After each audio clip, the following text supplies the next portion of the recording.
Working with the Nigerian government to end the genocide is like working with the Third Reich to end the Holocaust. Okay, I'm about to introduce a hero. His name is Mike Arnold. He's made 16 trips to Nigeria, some under level 4 do not travel warnings. He founded the Africa Arise International, which today runs schools for more than 600 displaced children in the camps that the Nigerian government says doesn't exist. He's a former mayor of Blanco, Texas. And he is the author of Epicenter, Nigeria, Radical Islam and the War for Global Order, a #1 bestseller on Amazon. Mike. Thank you so much. Everything I'm about to say is factual, so I have 19 pages of references. If anybody wants to question anything I say, it's right here, because some of it might be shocking. Nigeria, the 6th largest nation on earth, on track to be the 3rd largest by 2050.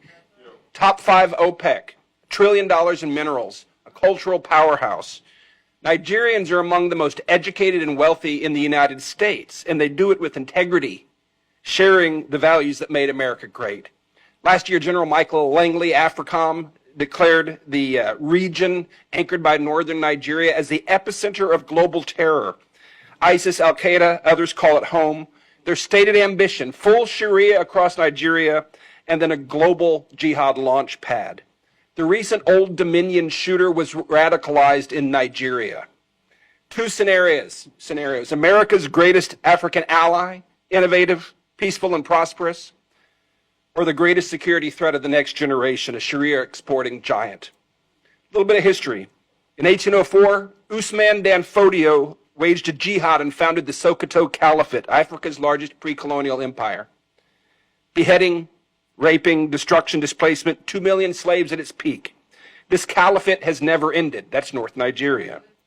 The British found 2 worlds, brutal Sharia North and vibrant, friendly South. They kept the caliphate intact as enforcers, indirect rule they called it, then merged the two in 1914.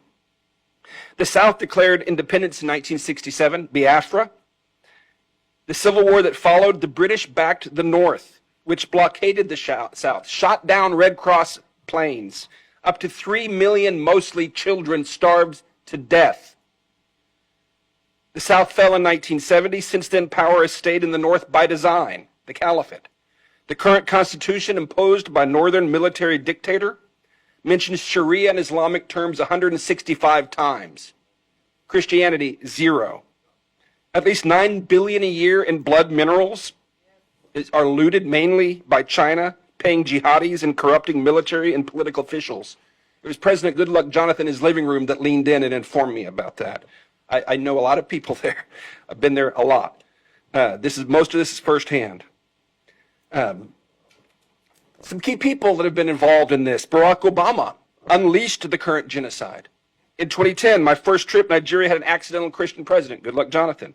Booming economy, only nation on earth where radical Islam was being pushed back. No slaughter, hardly any displaced people, just from random stuff.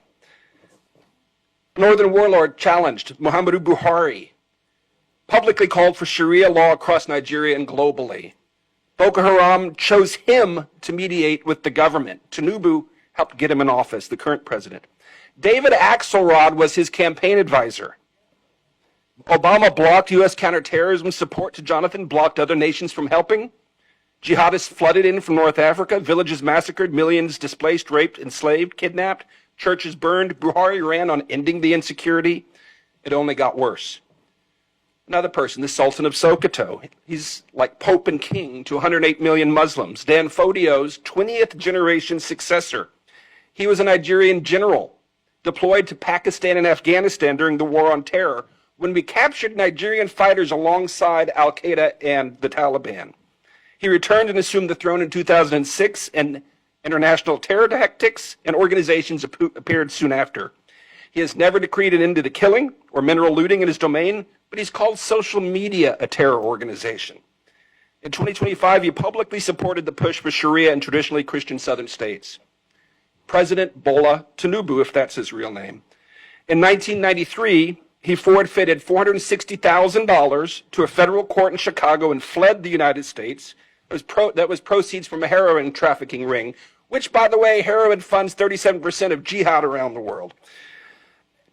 He has appointed a man to rewrite the national curriculum whose defining credential is the book, The Islamization of Knowledge, which explicitly calls for intellectual jihad to oust Western education from nursery schools up to universities. This is academic Boko Haram by definition. And this is the guy that Tinubu put in charge of the curriculum of 50 million African Nigerian children. His new defense chief called the terrorists prodigal sons who deserve rehabilitation. That's the defense chief. NSA Nuhu Ribadu personally called me on October 5th to be Nigeria's Jane Fonda. It is documented he armed Miyeti Allah, the Fulani militia chaired by the Sultan and named in HR 7457 for potential FDO organization. He has publicly called the terrorists brothers. Mossad Bulus, Trump's senior advisor for Africa and the Middle East, holds multiple citizenships, including Nigerian, lived in Lagos for decades. He parrots verbatim talking points of terror-linked northern imams. He is CEO of his family company, which currently profits from multi-billion-dollar no-bid contracts issued by the Tinubu administration, issued to his business partner. He sells the heavy equipment to build the no-bid billion-dollar, $13 billion in projects. This is Trump's senior advisor. He's also Tiffany Trump's father-in-law. Examples of ongoing failures and impunity. Ingoshe, Borno State, wiped out in the Gwoza massacre of 2014. The government recently assured refugees in Cameroon it was safe for them to return, paid them to return. Within weeks, on March 3rd, Boko Haram slaughtered dozens, more than 300 abducted into slavery, including the wife and daughter of a friend of mine. The military was largely AWOL. The attacks continue there. Deborah Samuel Yakubu, 2022, college student. After finals, she posted on WhatsApp, "Jesus is the greatest. He helped me pass my exams." The next day on campus, as professors and police watched, she was beaten, stoned, tires heaped on her, and burned alive, while students filmed selfies in front of the flames celebrating. The deputy imam of the National Mosque, who performed President Buhari's daughter's wedding, publicly justified the killing within 24 hours on his own Twitter account. No one was punished. Nnamdi Kanu, British-Nigerian broadcaster from London, illegally abducted from Kenya, tried under a defunct law, now serving life in Sokoto prison for words spoken in Great Britain. Meanwhile, the northern imam just recently offered a 1 million naira bounty for the head of a pastor, then doubled it to taunt his critics. No charges, no condemnation from officials. I've been corresponding with the guy. He helped him get to a safe house, but he and his family are in danger and they need help. The Nigerian government goes to great expense to rehabilitate the killers, while millions of innocent displaced victims are denied, neglected, and dying. The narrative war. The farmer herder and climate change framing started in the Obama State Department. The original reference document was written by a career Sharia propagandist hired by George Soros. At least $10 million confirmed U.S. lobbying contracts are now running. Former Trump administration officials, Nigerian government lobbyists, northern imams, foreign agents, conflicted advisors, and now even Russian state television are among those working to shield this regime from accountability. The real narrative is this: Nigeria is in the throes of an Islamic conquest. Since 2009, they have slaughtered as many as 125,000 Christians and 60,000 Muslims. This is not simply a religious freedom issue. This is national and global security. The emergency: as many as 10 to 12 million, mostly youth, are now displaced. 50-60% chance of radicalization by 2030 without intervention. Most are denied by the government, who call them beggars and criminals. Without intervention, this could yield 5 to 6 million more jihadists over the next 5 to 6 years. Intervention is not hard. The international community has the money and the mandate to help if the displaced are simply recognized.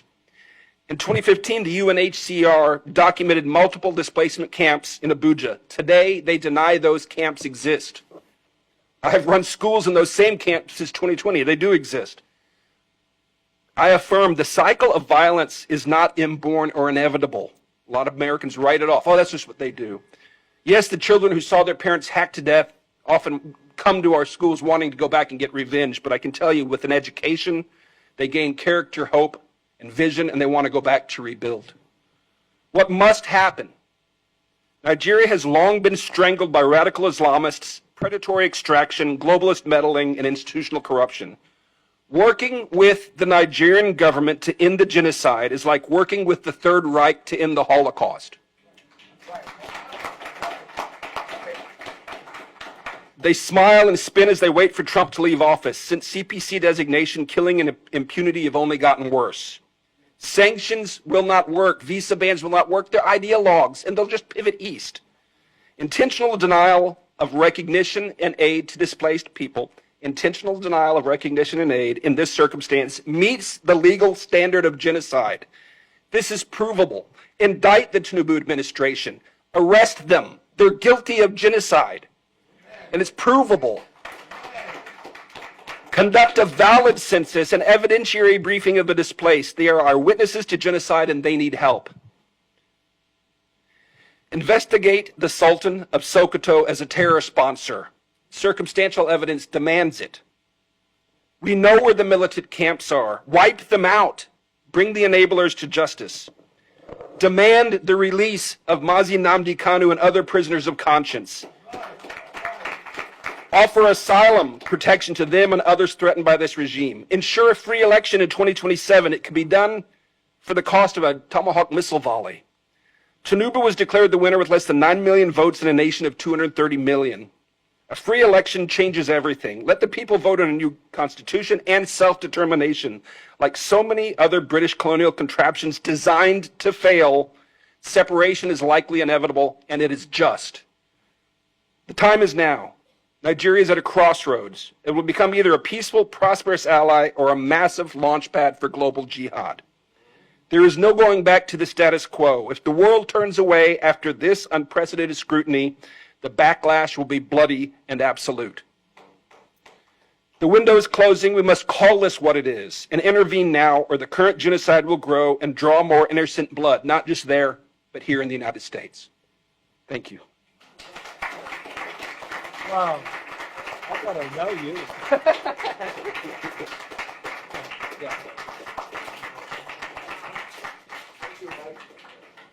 Mike, thank you.